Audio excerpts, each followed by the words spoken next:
Hello student, welcome to our YouTube channel commerce efficiency. आज की class में cover करें कंसेप्ट की जीएसटी जब डीलिंग की जाती है आउटसाइड द स्टेट, यानी उस केस में हम इंटीग्रेटेड जीएसटी है जो लागू करते हैं। इसे लास्ट क्लास में हमने कवर किया था कंसेप्ट की कैसे जीएसटी कैलकुलेट किया जाता है जब dealing with in the same state की जाती है, तो उस केस में कैसे हमने जीएसटी कैलकुलेट किया वो लास्ट क्लास के अंदर कवर किया है विद एग्जांपल। अगर अभी तक आपने लास्ट क्लास नहीं देखी देखे ताकि आपके स्टडी में कंसिस्टेंसी बनी रहे।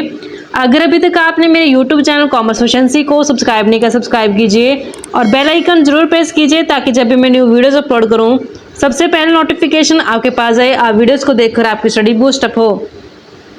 कवर करते हैं GST on dealing outside the state कि जब गुड्स को परचेज किया जाता है आउटसाइड द स्टेट पे, तो उस केस में जीएसटी पे की जाती है। उसे हम इनपुट आईजीएसटी बोलते हैं। आई का मतलब क्या होता है? Integrated goods and services tax. जब जीएसटी कलेक्ट करेंगे जब गुड्स को सेल किया जाएगा आउटसाइड द स्टेट पे, यानी कि परचेज के टाइम पे जीएसटी पे की जाती है और सेल के टाइम पे जीएसटी कलेक्ट की जाती है।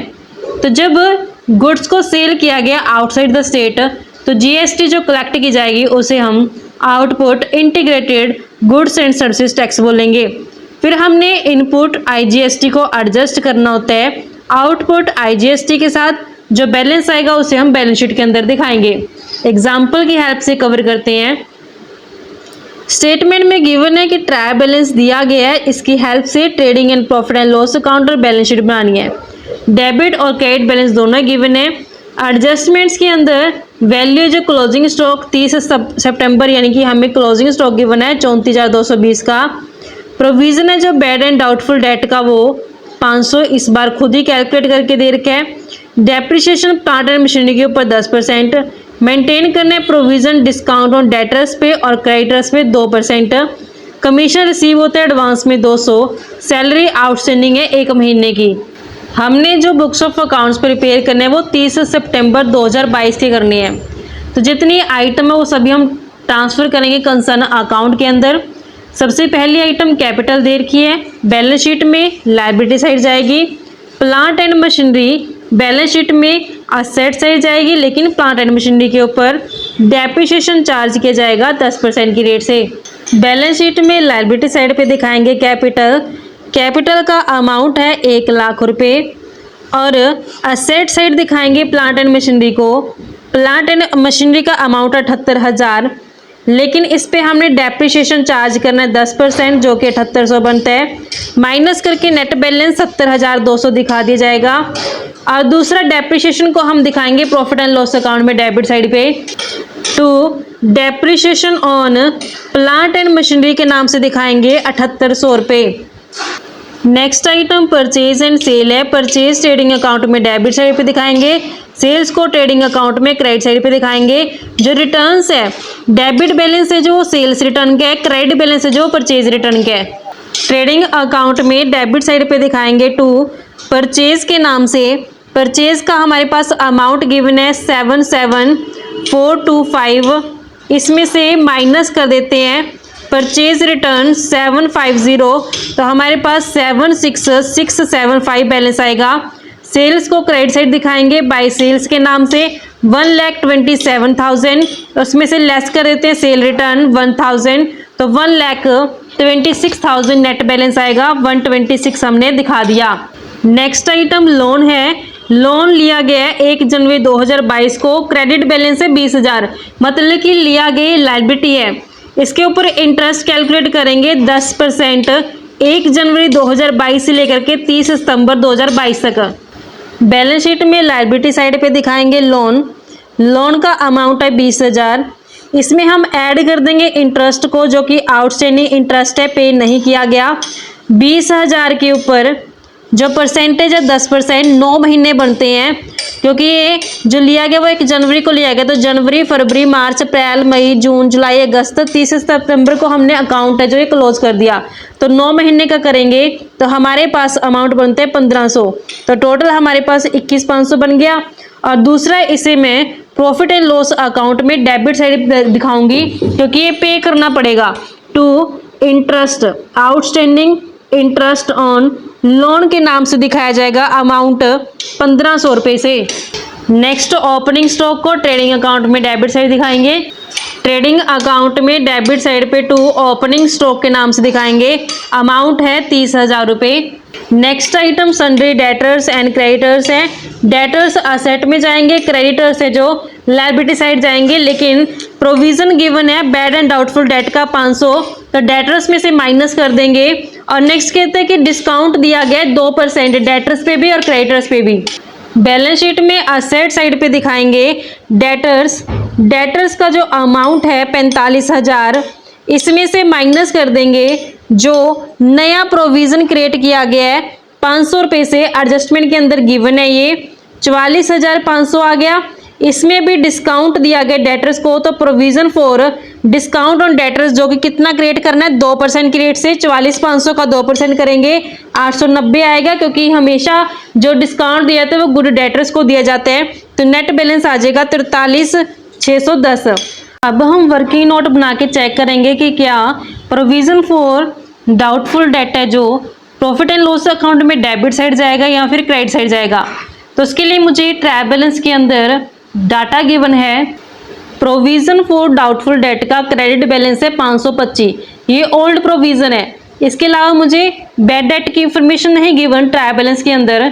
प्रोसीजर क्या रहता है, सबसे पहले हम बैड डेट लेते हैं, बैड डेट के अंदर ऐड कर देते हैं जो फर्दर बैड डेट होता है, फिर उसमें ऐड कर देते हैं जो नया प्रोविज़न क्रिएट किया था डाउटफुल डेट के ऊपर, फिर उसमें से माइनस कर देते हैं जो ओल्ड प्रोविज़न गिवन होता है डाउटफुल डेट का ट्रायल बैलेंस के अंदर।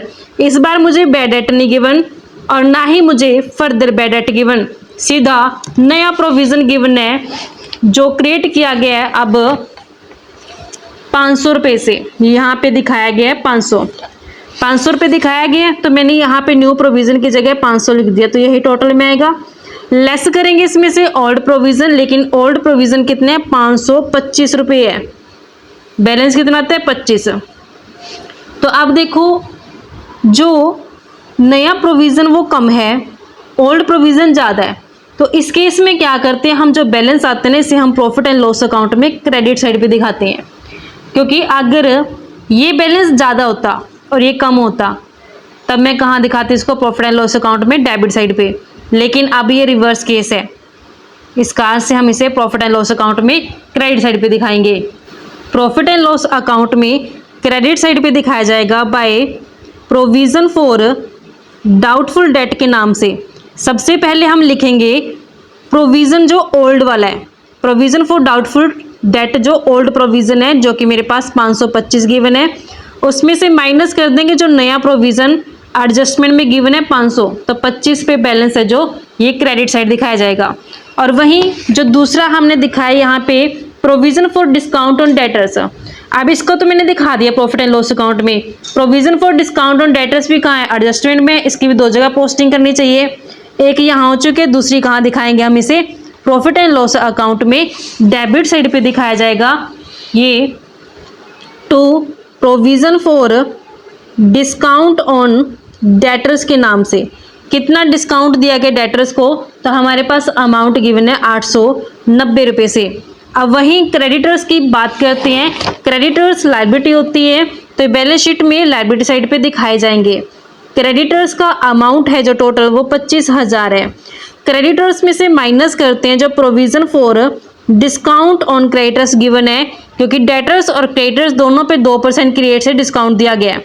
25,000 का 2% करेंगे तो 500 बनते हैं, तो नेट बैलेंस 24,500 है। जहां डेटर्स पे डिस्काउंट दिया जाता है वहीं क्रेडिटर्स पे डिस्काउंट लिया जाता है, तो क्रेडिटर्स क्या होते हैं, बिजनेस की लायबिलिटी होती है, तो डिस्काउंट मिल रहा है। जब डिस्काउंट मिल रहा है इस कारण से प्रॉफिट एंड लॉस अकाउंट में इस बार क्रेडिट साइड दिखाया जाएगा, ना कि डेबिट साइड, क्योंकि डेबिट साइड जो पेमेंट की जाती है वो आता है, क्रेडिट साइड पे जो रिसीव होता है वो दिखाया जाता है। तो यहाँ पे क्रेडिटर से डिस्काउंट रिसीव हुआ है, इस कारण से हम प्रॉफिट एंड लॉस अकाउंट में क्रेडिट साइड दिखाएंगे by provision for discount on creditors के नाम से, अमाउंट है 500 रुपये। नेक्स्ट आइटम आती है सैलरी। 11 महीने की पे की गई 77,000। एडजस्टमेंट कहते हैं कि 1 महीने की आउटस्टैंडिंग है, सैलरी इनडायरेक्ट एक्सपेंस है, इसे हम प्रॉफिट एंड लॉस अकाउंट में डेबिट साइड पे दिखाते हैं। सैलरी है जो टोटल 7700 रुपये पे कर दी गई 11 महीने की, 1 महीने की रहती है, इसे हम आउटस्टैंडिंग सैलरी के नाम से बोल लेंगे, क्योंकि हम जानते हैं कि जब हमने फर्स्ट क्लास ली थी इस चैप्टर की फाइनेंशियल स्टेटमेंट विद एडजस्टमेंट की, उसमें हमने समझा था कि कंप्लीट अकाउंटिंग पीरियड हमने लेना है, 12 महीने लेने हैं कंप्लीट, कि अकाउंटिंग पीरियड के दौरान कितने एक्सपेंस और कितना इनकम हुआ है वो हमने कंप्लीट लेना है, ताकि हमें ट्रू प्रॉफिट और लॉस का पता लगाया जा सके।